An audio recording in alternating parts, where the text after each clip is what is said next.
আসসালামু আলাইকুম। আশা করি আল্লাহর রহমতে সবাই খুব ভালো আছেন। আজকে আমরা কিছু জার্নাল এন্ট্রিসের মাধ্যমে গোল্ডেন রুলসটা কিভাবে ডিপ্লয় করা যায় সেই বিষয়টা আজকে আমরা দেখার চেষ্টা করব। আসুন তাহলে শুরু করি। কিছু জার্নাল এন্ট্রিসের সাথে আমরা গোল্ডেন রুলসগুলো মিলিয়ে ফেলি।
তাহলে জার্নাল এন্ট্রিসটা হচ্ছে investment in a business $3000 as furniture, $2000 as IT equipment and $25,000 as cash.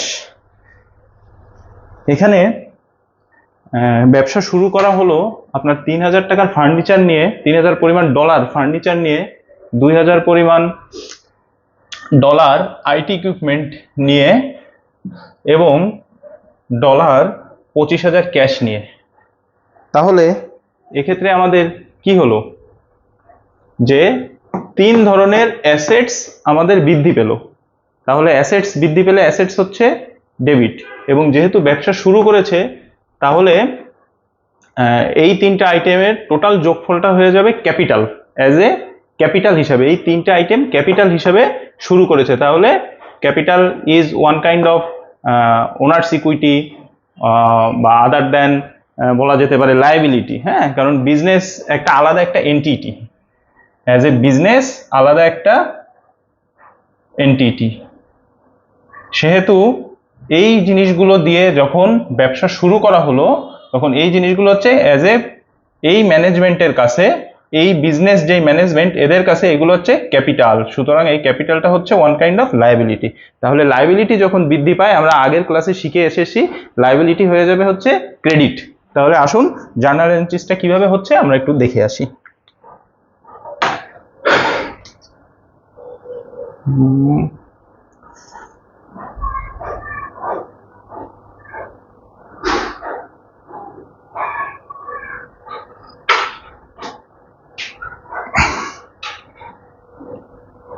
এখানে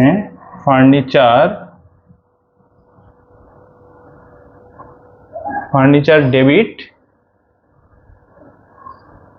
কারেন্সি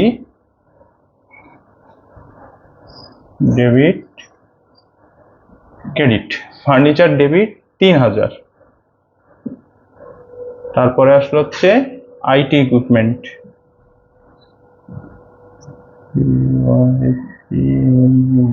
আইটি ইকুইপমেন্ট ও ডেবিট 2000। ক্যাশ হতে পারে এই ক্যাশটা ক্যাশ অ্যাট ব্যাংক অথবা ক্যাশ ইন হ্যান্ড। তা স্বাভাবিকভাবে এত টাকার পরিমাণ যখন ডলার, তা নিশ্চয়ই এটা ক্যাশ মানে বোঝাচ্ছে ব্যাংক। হ্যাঁ, ব্যাংক ব্যালেন্স যেটা সেটা। তাহলে আমরা এখানে লিখে ফেলি ব্যাংক অবলিক ক্যাশ, কোনো একটা হতে পারে 25,000। তাহলে অ্যাজ এ ক্যাপিটাল হিসাবে ক্রেডিট হয়ে গেল $30,000। এবার আমরা এখানে একটা ন্যারেশন লিখে ফেলতে পারি, investment in a business as capital, investment in a business as capital. আশা করছি গোল্ডেন রুলসের সাথে আপনারা এটা মিলাতে পারবেন, এবং আপনারা বাসায় বসে একটু চেষ্টা করবেন ইন্টারনেট দেখে বা আদার্স বই পুস্তক দেখে এগুলো মিলানোর চেষ্টা করবেন। আসুন পরের জার্নালটা আমরা দেখে নিই।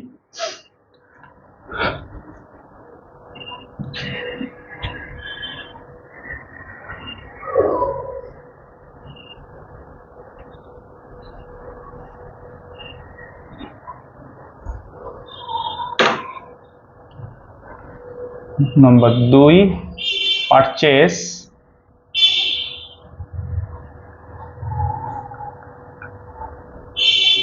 Raw materials.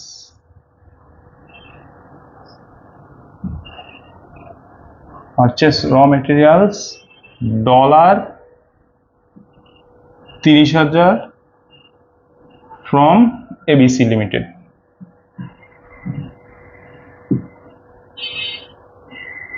এক্ষেত্রে বিজনেসের যে প্রোডাক্টটা উৎপাদন করবে সেই প্রোডাক্ট উৎপাদনের জন্য র মেটেরিয়ালস ক্রয় করা হয়েছে।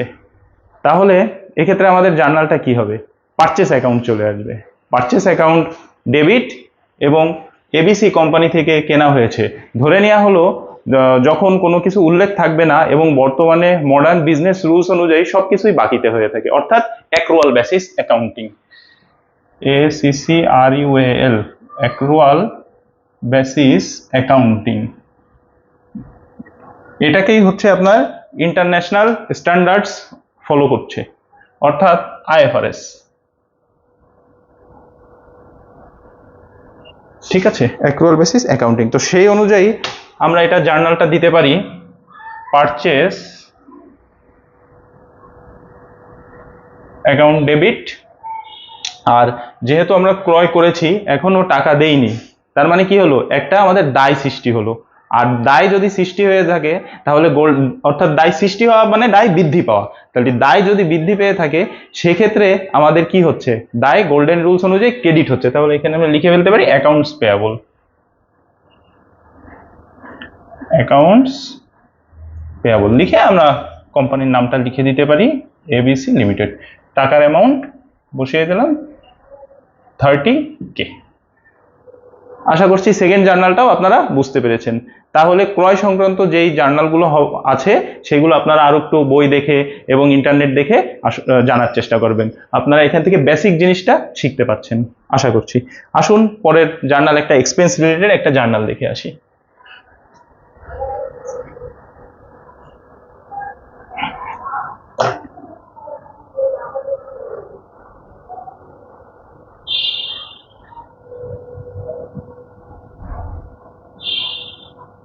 expenditure occurred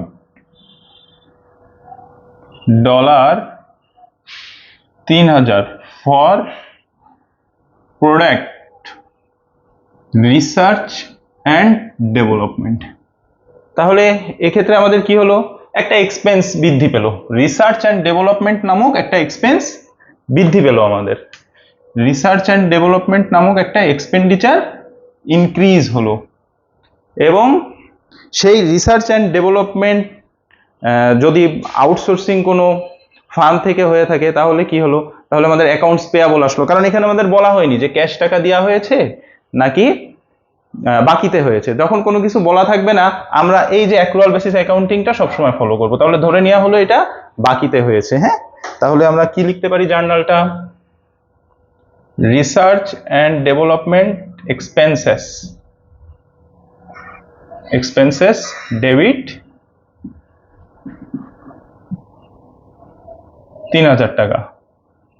ধরে নিতে পারি এই কোম্পানি তাদের রিসার্চ অ্যান্ড ডেভেলপমেন্টের জন্য আলাদা কোনো ফার্মকে নিয়োগ করেছে।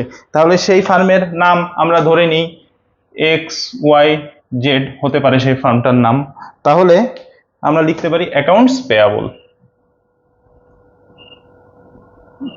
পেয়াবল দিয়ে XYG ক্রেডিট 3,000। তাহলে আমার আরেকটা দায় সৃষ্টি হলো, এটা একটা লায়াবিলিটি ক্রিয়েট হলো। তাহলে লায়াবিলিটি যখন ক্রিয়েট হলো তার মানে লায়াবিলিটি কি হলো, ইনক্রিজ হলো। লায়াবিলিটি যখনই আপনার ইনক্রিজ হলো তখন লায়াবিলিটি হয়ে যাবে ক্রেডিট। আর এক্সপেন্স যখন বৃদ্ধি পেল তখন এক্সপেন্স হয়ে গেল ডেবিট।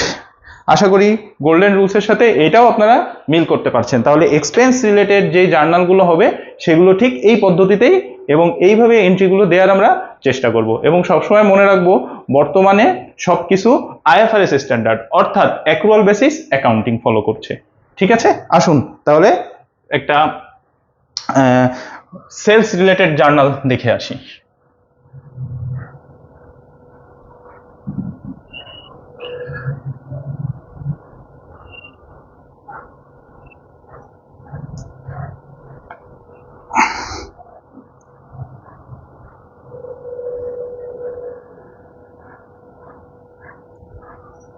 সেলস, নিশ্চয়ই আমি কি সেলস দিয়েছি, আমার বিজনেসের প্রোডাক্ট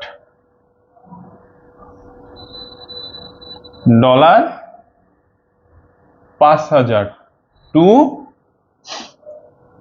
WXY লিমিটেড। তাহলে আমি আবারও সেই একই জায়গাতেই আসতেছি, বর্তমানে মডার্ন সময় অনুযায়ী সবকিছু অ্যাক্রুয়াল বেসিস।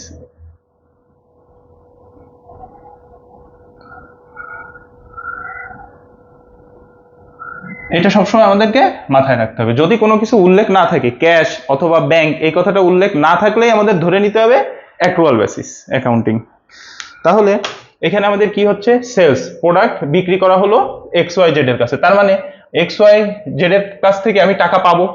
আমি যেহেতু পণ্য বিক্রি করেছি, টাকা আমি পাবো, তাহলে আমার কি হবে, একটা অ্যাসেটস অ্যাকাউন্টস রিসিভেবল নামে একটা কারেন্ট অ্যাসেটস বৃদ্ধি পাবে। তাহলে কারেন্ট অ্যাসেটস যখন বৃদ্ধি পায় তখন কারেন্ট অ্যাসেটস হয়ে যায় debit. Accounts receivable, CIVABLE, accounts receivable WXY, debit কত হলো 5,000। আর সেলস, সেলস যখন আমাদের বৃদ্ধি পায় অর্থাৎ রেভিনিউ, রেভিনিউ যখন আমাদের বৃদ্ধি পায় তখন রেভিনিউ হয়ে যায় ক্রেডিট।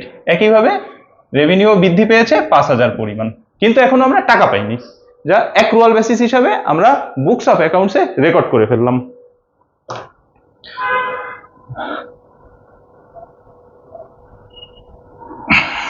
আসুন আরেকটা জার্নাল জেনে নিই।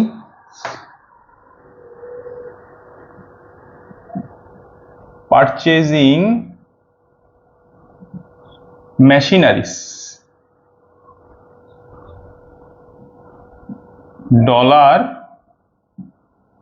$30,000 ফর প্রোডাক্ট ডিজাইন। এক্ষেত্রে দুইটা জিনিস হতে পারে, হ্যাঁ, যে ব্যবসা যখন শুরু করতেছে তখনই সে এই মেশিনারিজ গুলো কিনলো, তখন আমাদের এটা কিন্তু ওয়ান কাইন্ড অফ ইনভেস্টমেন্ট, অর্থাৎ মেশিনারিজ ডেবিট ক্যাপিটাল ক্রেডিট ফার্স্টের জার্নালটার মতো। কিন্তু এখানে আমরা ধরে নিব না, এটা ব্যবসার মধ্যবর্তী সময়ে কিনা হয়েছে, হ্যাঁ, তখন আমরা কি ওই বিজনেসের প্রফিট করে সেখান থেকেই আমরা কিনেছি এই ম্যাটেরিয়ালসটা বা এই মেশিনারিটা, তখন আমাদের কি হলো, মেশিনারি নামক একটা ফিক্সড অ্যাসেটস অর্থাৎ নন কারেন্ট অ্যাসেটস বৃদ্ধি পেল। তাহলে মেশিনারি ডেবিট, মেশিনারিজ একটি অ্যাসেটস বৃদ্ধি পেলে ডেবিট, মেশিনারিজ ডেবিট 30,000। আমি এটা ধরে নিই এটা ব্যাংক থেকে, আমি নগদে ব্যাংক থেকে টাকা পরিশোধ করে দিয়েছি for product design from bank balance. তাহলে সেই মেশিনারিজ কোম্পানিকে আমি পেমেন্ট দিয়ে দিলাম ব্যাংকের মাধ্যমে, এবং আমার ব্যাংক নামক অর্থাৎ ক্যাশ বা ব্যাংক নামক একটি অ্যাসেটস আমার কমে গেল 30,000 পরিমাণ ক্রেডিট। এক্ষেত্রে আমাদের কি হলো, মেশিনারিজ নামক একটি অ্যাসেটস বৃদ্ধি পেল হয়ে ডেবিট হয়ে গেল, এবং ক্যাশ অবলিক ব্যাংক নামক একটি অ্যাসেটস আমার ডিক্রিজ হয়ে গেল, এই জন্য ক্রেডিট হয়ে গেল। আশা করছি আপনারা গোল্ডেন রুলসের সাথে এই 5টি জার্নাল খুব ভালোভাবে বুঝতে পেরেছেন। আমরা আমাদের নেক্সট ক্লাসে আরো কিছু জার্নাল দিয়ে গোল্ডেন রুলসটা খুব ভালোভাবে বোঝার চেষ্টা করব। আর ভিডিওটা আজকে আর বড় না করি, আসসালামু আলাইকুম, দেখা হবে নেক্সট ক্লাসে অর্থাৎ ক্লাস 3-তে। ধন্যবাদ সবাইকে। হ্যাঁ।